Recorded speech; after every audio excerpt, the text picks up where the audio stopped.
You don't need to destroy your ego. You just need to understand it. My name is Peter Abundant, aka Dr. Abundant, PhD, and ordained minister of metaphysical sciences. I am also the author of The Enlightened Shadow and Spiritual, Not Religious, both available on Amazon and Audible. I'm going to just say it to you directly. Your ego is not your enemy, okay?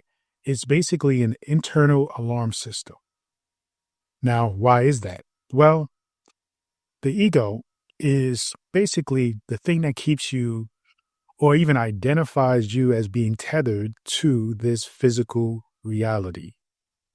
Now, that doesn't mean that that's all you are. That doesn't mean that the totality of all you are is physical and that you are the ego. It's just simply a part of the journey. I like to compare it to the ball when you play basketball, right? The puck when you play hockey, right? The ball when you play soccer. The chess pieces when you play chess. In order for you to be a part of that game, there are certain tools that you must have available to you to officially play the game. When it comes to playing the game of humanity, being a human being, living on this physical earth, then you must have an ego. That's part of the game. If you don't have an ego, then you're not really playing the game. So the thing is, when we think about the ego, we often think about destroying the ego, having this ego death experience where the ego is no longer a part of our lives. Well, when that happens, we often call that death. We often call that ascension, right? So the real issue is recognizing that the ego isn't the enemy. It isn't the villain, right? Though it can show up as the villain when you have a mismanaged ego, when you fail to recognize what the ego is. That's the tricky part. When you are not aware of what the ego is and what it does and how it shows up, then you will have an experience of villainy, chaos, dissatisfaction, depression, anger, all the things that show up in people's lives whom identify with an outside source, creating chaos and having some say over your life. When in fact, it's really a byproduct of you not recognizing and taking ownership of your own ego, not managing this ego. You see? Now, how do you manage the ego? Well, you have to recognize that it's just not about programmed belief systems, and it's just not about thinking that the whole world is negative and everything is out to get you. It's really about recognizing that you've been programmed, right? That having an ego is a part of the programming. Now, there are different levels of programming. And what I'm not talking about is the superficial programming of the subconscious mind, because there is a blurry line between the ego and the subconscious mind. But what I'm talking about is, again, the programming of playing the game, right? Playing the game of life. Now, that programming means in order for you to play the game, you must, in fact, have an ego. Now, the thing about the ego is it's not about just simply creating the chaos in your life. It's not about creating the suffering. The ego does have a very productive, very important role. The issue is when we don't acknowledge that role and keep it in its place, then it creates what we call chaos, what we call, unhappiness, depression, anxiety, frustration, sadness, misalignment, ultimately. But when we recognize what the ego is, which is a protective mechanism, it is something to protect you, right? Now, it's not to protect you from, say, some outside force, right? Not spiritually anyway, but physically, yes. It is to protect you from really understanding that you are in a physical body. And within this physical body, because it's physical, that means that it can be destroyed, it can be transformed, it can be hurt, it can be harmed. And when you are not in alignment with the understanding that the ego is to protect this physical form, which houses your eternal form, right? The non physical, the metaphysical form, meaning your consciousness, then you understand or you fail to understand that, there is a duality that is existing at the same time, simultaneously within yourself, right? You have the infinite and you have the finite. Your infinite consciousness is housed temporarily within this finite container called the body. Now, in order to protect the experience of being a human being in this game, you have to recognize the ego and how it wants to protect the body, protect you from harm, protect your mental well-being, right?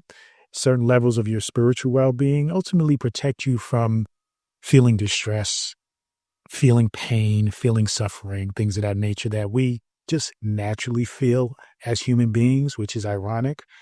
But ultimately, the ego is there to basically alert you about things that trigger you.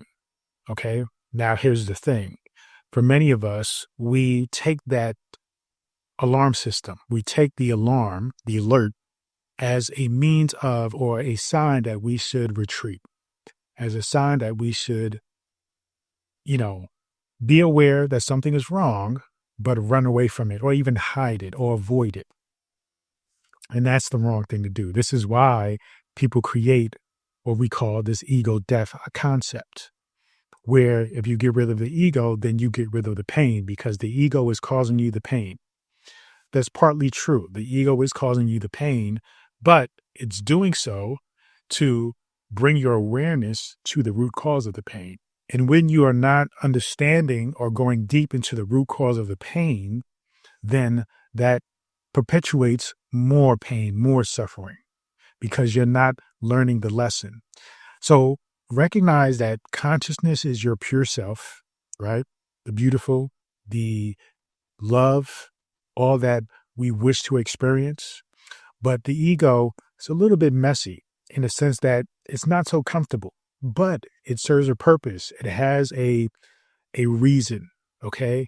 And that reason is to just bring light to the dark areas that you haven't addressed and you haven't healed from. So when you recognize that, then that allows you to really appreciate the light and the purity of who you are down to the core more, you see? And so you have to understand that the ego is necessary. The ego is very important. It's almost like without darkness, you cannot acknowledge and appreciate light, even though you are surrounded by light. But that's the very point.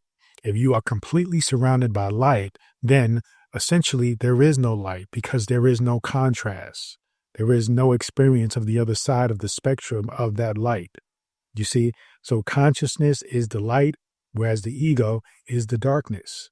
Without one, you really don't have a understanding, a perspective of the other. You see? So what the ego really is your survival mechanism. Is meant to keep you safe, meant to keep you safe from physical harm. Why? Because it is a expression of the physical body. It is ultimately the thing that is tethering you to this physical world. You see, when we pass away, transition, then we somewhat shed ourselves of this ego. Okay, the ego that's worried about how you look when you wake up and go outside, how maybe the impression that you put on other people, the car you drive, all those different things are no more because they're not necessary because you are no longer part of this physical world. Those are some basic understandings and examples for you to really grasp why the ego is necessary here, because here is how things work a certain way. And though we acknowledge that we're not really happy with the way things work, that is something that we still have to maneuver and figure out as far as how you create your reality and how other people live their reality. and understanding that though you can shift your perspective and your reality, that, other people still may see the reality that you need money, you have to deal with responsibilities, right? You have people you need to take care of, you have things you have to do, there's things you cannot neglect. That makes you a decent human being. And we all want to be decent, good human beings, right? So you understand that, okay, yes, you must protect yourself from physical harm, which is something obviously that was apparent when we came onto this earth as a species, right? As quote unquote cavemen and cave women, we had to survive, right? Survive from the elements, survive from the animals, survive from each other. And so that evolved and that became a part of everything else that we do, even though there's less crime, there's less, war, whether you believe it or not. The fact is that element of protection from the ego, of the ego, is still there, right? Because we're still here in this physical form. That's just a part of the dynamic of this framework we call life or earth. You see? So what the ego tends to do as well is it clings to a past identity.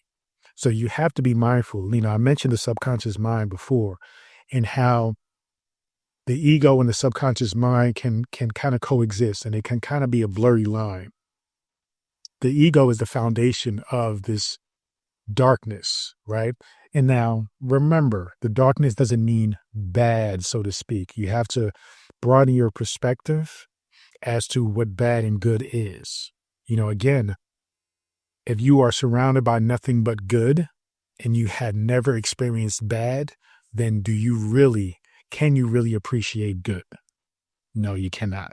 So bad has a role, right? It's a matter of perspective of understanding the contrast of the universe, the duality that exists, that creates the unity, So you have to understand that the ego, the subconscious mind, they intermingle. Okay. Now, the subconscious mind is mostly a product of your past experiences, things that you went through in the past, whether it be good or bad, whether it be positive or negative. Collectively, it is a snapshot. It is the software that programs everything that you've experienced and comes up with a character, a persona based on that, right? Based on all those experiences as one person, so to speak. That person is currently you at the moment, and how you identify with those things in connection with how you are connected with your consciousness. Because if you are not connected with consciousness and you have bad experiences, you tend to identify with the ego and see those bad experiences as who you are. And thus it creates bad, experiences going forward, right? It creates a bad, quote unquote, bad reality. But if you're connected with consciousness and you understand the totality and the truth of it all, that there is really no bad and everything is ultimately good, they were just experiences, then you recognize that the bad is actually part of the good. Okay. And then you recognize that, hey, the ego is necessary. Consciousness is pure. It is what it is, right? The ego is a false sense of consciousness, but that still propels you forward in this understanding that the past shifts how you experience it. So when you're not connected with consciousness, it becomes your identity, it becomes your reality, and it becomes your future, right? In terms of it being a bad situation or a bad experience, or in terms of trauma. When you connect with consciousness, though, it shifts your perspective because you see the silver lining, so to speak. You see the beauty, you see the knowledge, you see the wisdom, you see the understanding of those experiences, and those very bad experiences that you once identified with as bad become something different. And they empower you rather than victimize you. They encourage you rather than discourage you. You see? So that's really the understanding of the duality between how you identify with the ego and consciousness and how it relates to identity. You see? Now, it speaks through control when we talk about the ego. It speaks through defensiveness when we talk about the ego. It speaks through sometimes even self-sabotage, you know? So the ego, because it is grounded in the belief system of separation, meaning I am separate from you, you are separate from me, we are two different people, right? I am separate from everyone else. Everything is outside of me, separate from me. Now, when you understand that from a consciousness level, you recognize more of the oneness of all things. But from an ego level, there's a separation. So from the ego level, there's a tendency to ironically want to control everything, right? You want to control everything, and it comes off very aggressive, very even arrogant. From a conscious standpoint, though, you understand that you already control everything. But you understand it from a place of love, recognizing that you and everything is one. From the ego standpoint of separation, you understand them as separate. So your sense of control from the ego standpoint is one of wanting to keep it in a cage, wanting to confine it, wanting to tell somebody what to do. So you have to be mindful about that. You see, it speaks to control, but from a different, again, perspective or spectrum of the understanding that you are already in control. So everything the consciousness is, if your ego is the thing that leads you, it is going to still have an element, an essence of what consciousness is, but from a very disconnected, misaligned point of view, right? Consciousness understands that you're already in control, that you create your own reality, but ego wants to control everything. You see the difference in the quality of that? Also, ego is separate, right? It's coming from a place of separation. So it sees everything else as a threat to you. And so when you are led by ego, everything is a threat. Everybody can hurt you. You know, you don't want to get in relationships because you don't want to get hurt. You don't trust people. You know, whenever you want to try to do something, you don't think it's going to work. So you're very, it leads to this self-sabotage, because even if something was laid out for you that you want, desire, always desired and yearned for, and even worked hard to get to, there is something that will create a space where you actually don't receive it. Okay? Where you actually set yourself up to not take that opportunity. You set yourself up to fail. So you have to be mindful when you're led by the ego and led by this idea of separation, then you're being led to a space of loads and loads of suffering. And you have to be mindful about that, So the thing is, in order to recognize that the ego isn't your enemy, even though all the things that I've listed seems like ego is the enemy, it's really because you're not learning to listen, okay, and pay attention. Now, listening doesn't mean you obey, okay? Listening just simply means you are aware, you are acknowledging, you are assessing, and you are also taking into account what it is that you truly desire. That's the trick. So what you have to do is you have to just simply catch the ego's voice. The ego is always whispering to you. With meditation, this is how we learn to quiet that monkey mind, right? The monkey mind is essentially your ego. And that's constantly telling you all the fears, all the issues, and all of the symptoms and byproducts and thought patterns of separation, of feeling like you're scared, you want to control everything and everyone. Everything is a threat, okay? And that maybe you're not good enough, you're not smart enough, you're not skilled enough. And you have to recognize that voice that says, you're not good enough, okay? That voice that says, what if they reject me, right? That voice that says, what if they don't like me? What if I'm not good? What if I suck? But what you have to do is you have to just simply pause And you just simply have to ask, is this my truth or is this simply trauma? Right? Now, when we think about truth, what you really must understand is that we're not talking about truth in terms of measurement. We're not talking about objective facts, right? We're not talking about data in terms of numbers that you can break down and explain to somebody else. What we're talking about is a fundamental truth that you feel at the very core of who you are. You know, the truth that, maybe you want to travel the world, the truth that maybe, you want to have a beautiful and amazing connected relationship. The truth that you want to create a very successful and meaningful, impactful business. Whatever it is, the truth that you want to be a singer, a writer, an actor, whatever that truth is, you have to recognize that that is where your purpose lies. Okay? That is where at least your purpose can be revealed. But if you are simply recognizing and seeing that, okay, this thing that's speaking to me, this voice that's speaking negativity, right? That voice is coming from trauma, is coming from fear. That is not truth. This is the game.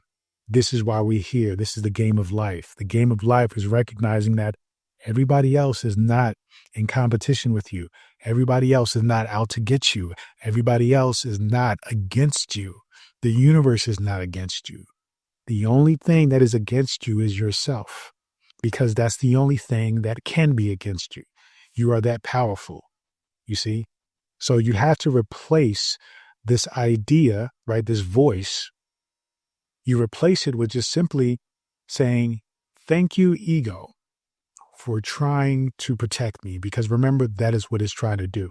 The reason why is doing all these other things, control, right? Self-sabotage, defensiveness, speaking fear into you. The reason why it's trying to do that is because it's trying to protect you, the physical body. But if you keep identifying with the physical body, you're going to get caught up in all of those, stories that comes with it.